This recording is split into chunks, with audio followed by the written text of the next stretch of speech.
महर्षि अगला प्रश्न है कि क्या एकादशी के दिन श्री जगन्नाथ महाप्रभु जी का भात चावल प्रसाद घर पर खा सकते हैं अगर कहीं से प्रसाद आया हो? भाई हमारे संप्रदाय में तो चाहे भगवान का प्रसाद क्यों ना हो, और ये शास्त्र वचन है, एकादशी को नहीं ग्रहण करते। और छोड़ो,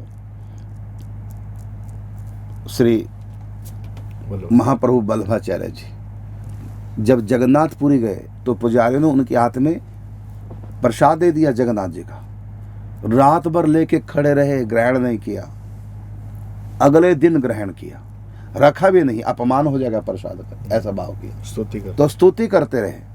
पुजारियों ने कहा कि आप ग्रहण कीजिए, कहते ग्रहण करूंगा, पहले प्रसाद की स्तुति तो हो जाए पूरी। तो रात भर स्तुति करते रहे, हाथ में ली, फिर द्वादशी जब तिथि आई तब ग्रहण किया। अब बताओ, जगन्नाथ जी के मंदिर में वहां भी अन्न का प्रसाद नहीं लिया और तिरस्कार भी नहीं किया, अगले दिन ले ली। ये हमारे महापुरुष जी करके दिखावे।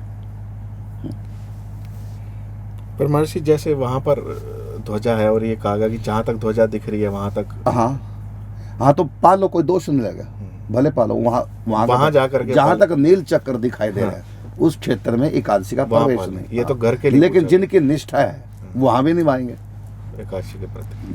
बिल्कुल। जैसे उदाहरण के रूप में आप बीमार हैं जी, और खाली पेट आपको दवाई लेनी, और भीमसेन एकादशी और आपका निराहार व्रत है ना। अब मैं कहूँगा कोई बात नहीं, आप थोड़ा सा लेकर के और दवाई ले लो, तो लेकर के आपने कुछ थोड़ा सा दवाई फल लेकर दवाई ले ली, तब दोष भी निकारण क्या, क्योंकि बीमार थे जी, दवाई लेनी जरूरी थी।